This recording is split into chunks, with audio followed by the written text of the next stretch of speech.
Have Senator Ted Cruz joining us. I also understand that his father is a local pastor in the state of Texas and has registered and is among us. I don't know if he's here right now, but let me just ask. There he is, Rafael Cruz, right there. Please stand, would you mind? Welcome. He is a fine Spanish gentleman who I met just last night. He said, "My name is Rafael Cruz. You killed my father. Prepare to die." No, he didn't. Well, let me tell you about his son, Ted Cruz. He was elected as the 34th U.S. Senator from the state of Texas, described by the Washington Post as the biggest upset of 2012. Truly a grassroots victory against very long odds. Amen. Senator Cruz is a passionate fighter for limited government, economic growth, and the Constitution. Senator Cruz won a decisive victory in both the Republican primary and the general election, despite having never before been elected to office. Senator Cruz graduated with honors from Princeton University and with high honors from Harvard Law School, and he was the first Hispanic ever to clerk for the Chief Justice of the United States of America. Coming now to give us an update from the U.S. Senate, ladies and gentlemen, please welcome the Honorable Ted Cruz.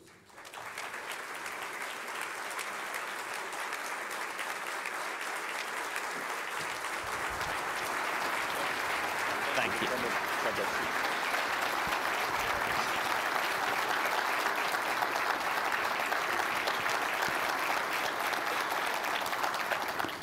Thank you so very much, and let me say, Dr. Land, the thermostat is set on full power in this room. What a terrific blessing to be with all of you this morning.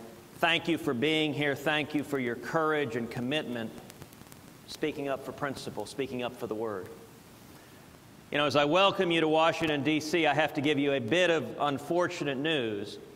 As a result of your being here, when you return home, each of you will be audited by the IRS.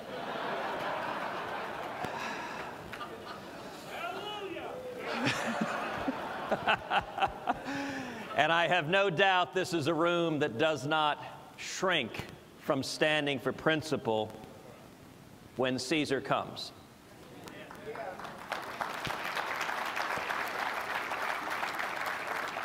I want to start by just saluting the Family Research Council and the courage and perseverance to speak truth in an unrelenting world.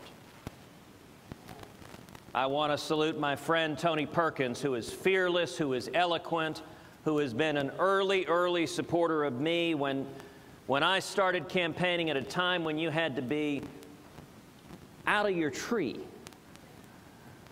Tony supported me when I was at 2% in the polls. Margin of error was 3%.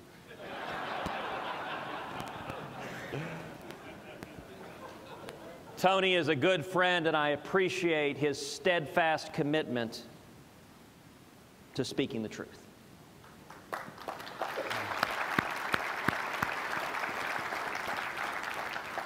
I also want to salute in particular Leo Johnson, who risked his life defending the men and women and the good work done here at Family Research Council. Thank you.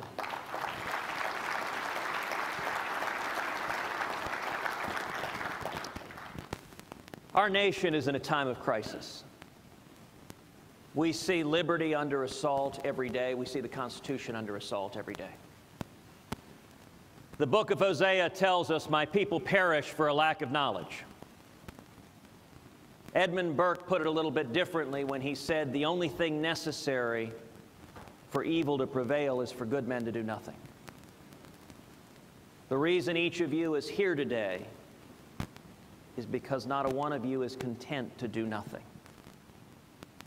Each of you has a calling to stand up and speak the truth and do everything we can to preserve the tremendous heritage we have in this nation, the freedom that is guaranteed by the Constitution that has enabled the United States to be the greatest nation on the face of the earth. You know, I have been blessed to be able to spend many, many years fighting to defend religious liberty. Before I was elected to the U.S. Senate, I was the Solicitor General of Texas, the chief lawyer for the state in front of the U.S. Supreme Court. And over again, we found ourselves on the front line defending religious liberty.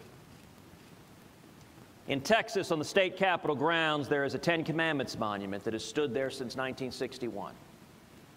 And an individual plaintiff, an atheist, a homeless man, filed a lawsuit against the state of Texas seeking to tear down that monument. We took that case all the way to the U.S. Supreme Court defending the public display of the Ten Commandments, and we won 5-4.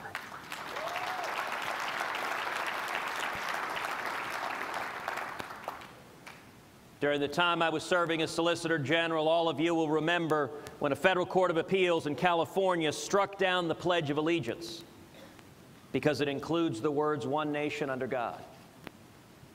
Well, Texas took the lead, bringing together all 50 states before the U.S. Supreme Court defending the Pledge of Allegiance, and we won unanimously.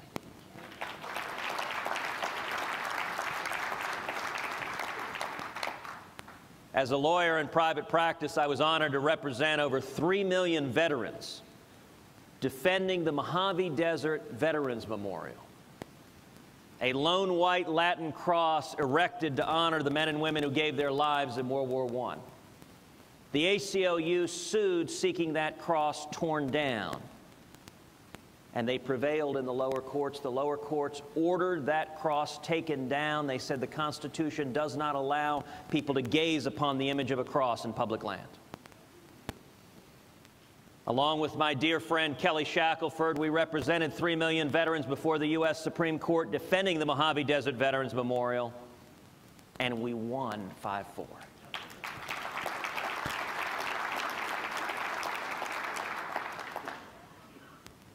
And in yet another case, in the Veterans Administration, the VA under President Obama had instructed local volunteers in Texas at the funerals of veterans that they could not say "God bless you" to the grieving families who had lost their loved ones. They literally muzzled volunteers who were there to comfort the mourning. And I was honored to represent the American Legion in litigation challenging that.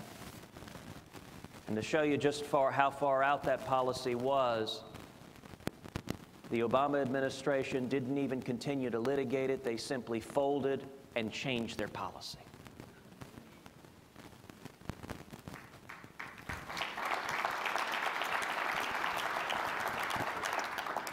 You know, right now, we're seeing assault after assault after assault on religious liberty.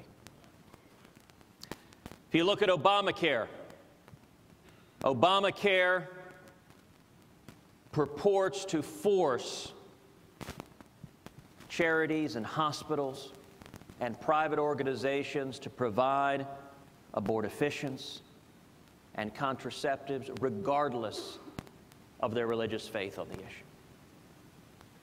It really is stunning that we have a federal government that will tell people of faith across this country, government has the power to force you to violate your religious conscience, your religious teaching, and if not, we will impose the full penalties of the law against you. I think we need to repeal every single word of Obamacare.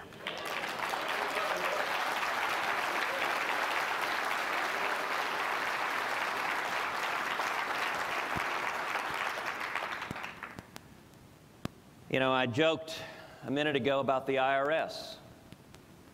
But this IRS scandal, what has been admitted, the IRS has admitted they targeted conservative groups, they targeted Tea Party groups, they targeted pro-life groups, they targeted Jewish groups, they targeted pro-Israel groups. Now, if you look at all of the groups they targeted, the one characteristic that is a common thread through all of them is those groups are perceived as advancing interests that are contrary to the agenda of President Obama. when the federal government when elected officials use the machinery of the federal government as a tool to bludgeon citizens who oppose. That's just wrong. It was wrong when Richard Nixon did it, and it's wrong when Barack Obama does it.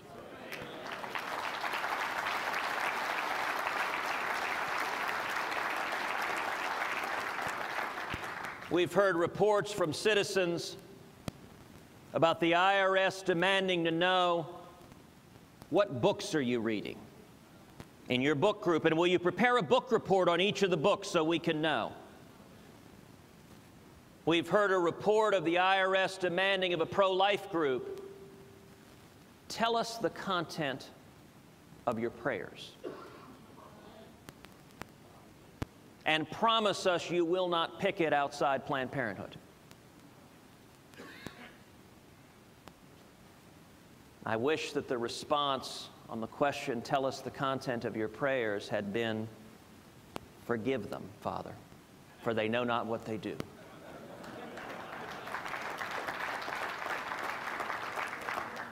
But you know what? You can't make this stuff up. I mean, you really, if we brought in Saturday Night Live and hired them to portray an out-of-control government that believes it has the power to intrude into every aspect of the citizens' lives, I don't know what you could make up more extreme than the government saying, Pastor, what are you praying about today? The government wants to know. That is fundamentally contrary to the First Amendment of our Constitution, and the government has no business asking that question.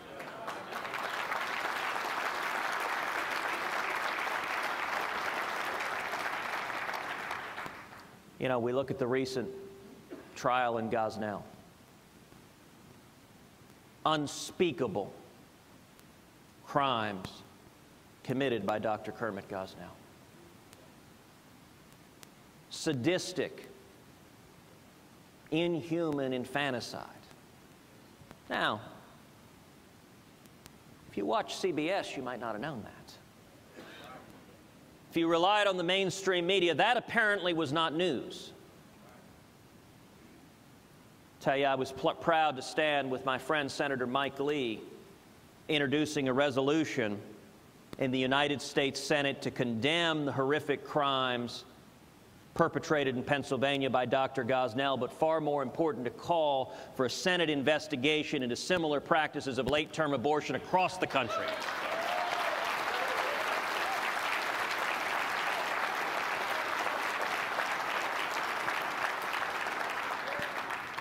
And I'm sorry to say that our friends across the aisle on the Democratic side objected to that resolution and said, we don't want to know.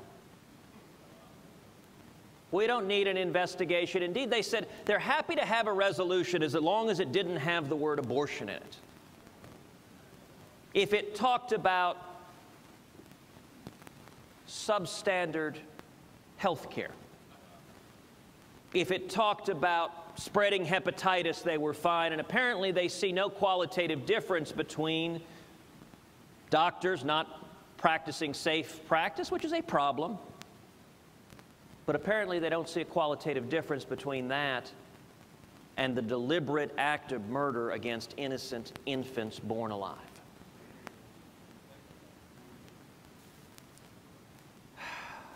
These are remarkable times.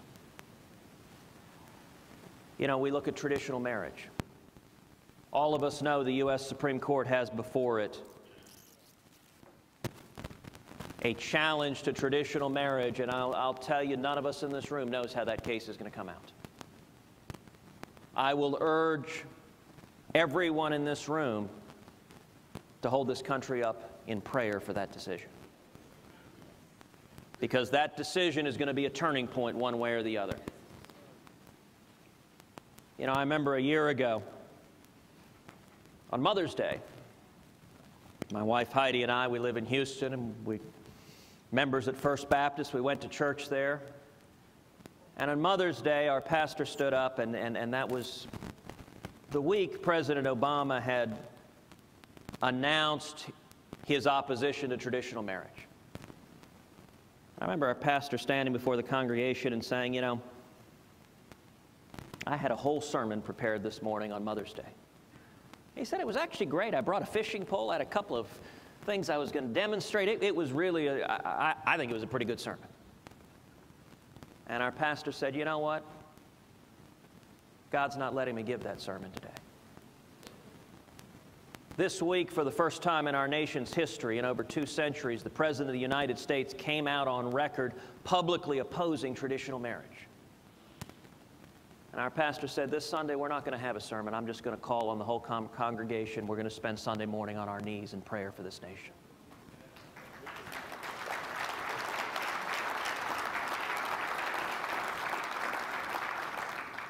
Today, we all know the Boy Scouts are voting potentially to change their policy. And again, I would call on each of you to hold them up in prayer that they do the right thing. And you know, we have seen in this administration reports that the military has now told servicemen and women, if you share your faith with others, that's cause for court-martial. That it is a violation of military rules to share the love and salvation of Jesus Christ.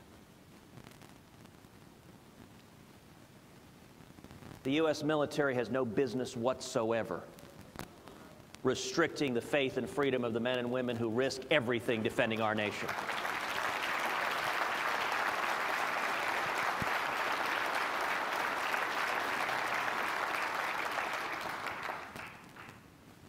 You know, it says something when it seems the military is adopting a new don't ask, don't tell policy.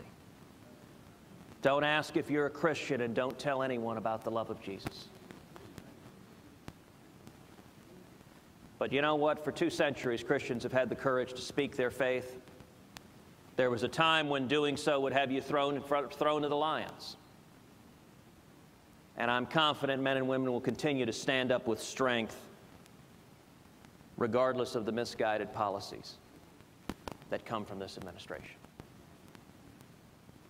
Liberty is under assault. Faith is under assault. The Constitution's under assault. And yet I am encouraged. I am encouraged that each of you is here. I am encouraged that so many Americans are rising up saying, we want to defend the precious freedom that our country is built upon. You know, a minute ago, my father, Rafael Cruz, was introduced. 55 years ago, my dad was in Cuba, where he was born, where he grew up. He fought in the Cuban Revolution as a kid, and he was thrown in prison and tortured. He was beaten almost to death as a teenager. My dad fled Cuba in 1957, and he came to Texas. When he arrived in Texas, he was 18. He couldn't speak a word of English. He had nothing but $100 sewn into his underwear. And he got a job washing dishes, making 50 cents an hour. And he worked 7 days a week and paid his way through the University of Texas. And he went on to get a job and start a small business. And today he's a pastor just north of Dallas. You know, when I was a kid, my father used to say to me all the time, when we faced oppression in Cuba, I had a place to flee to. If we lose our freedom here, where do we go? That's why each and every one of us is here. My dad has been my hero my whole life, but I'll tell you what I find so incredible about his story. How commonplace it is. Every one of us here today has a story just like that in our backgrounds. Whether it's us or our parents or our great-great-great-grandparents, we are all the children of those who risked everything in search of freedom. That's our legacy in America. That is our legacy to the world. You know, the Word commands us to be salt and light to the world. And I don't know that there's ever been a time where there's been a greater need for that. I'm reminded, in closing, of a story that my father tells often from the pulpit. It's a story he tells about salvation, but I think it applies to engagement in the broader world as well. It's a story of a tightrope walker who extends a tightrope across an enormous waterfall. And a crowd gathers round the tightrope walker. The tightrope walker asks the crowd, says, "Who here believes I can walk across this tightrope and back?" And everybody cheers. And he does it. He says, "Who here believes I can walk across this tightrope and back pushing a wheelbarrow?" The crowd cheers, and he does it. He says, "Who here believes I can walk across this tightrope pushing a wheelbarrow with 2 100-pound bags of sand in the wheelbarrow?" The crowd cheers, and he does it. He says, "Who here believes I can walk across this tightrope and back pushing a wheelbarrow with a man in the wheelbarrow?" The crowd cheers. He points to a man in the front row and says, "Get in the wheelbarrow." And the point, of course, is that believing is not quietly applauding and saying, "Yes, yes, I'm with you." Believing is getting in the wheelbarrow. Believing is putting everything we have on the line for our principles, for our faith, for the truth. That's what the men and women here are doing every day. Watchmen on the wall. I thank you, and I am honored to be standing on one small segment of the wall, side by side with each of you. Thank you, and God bless you.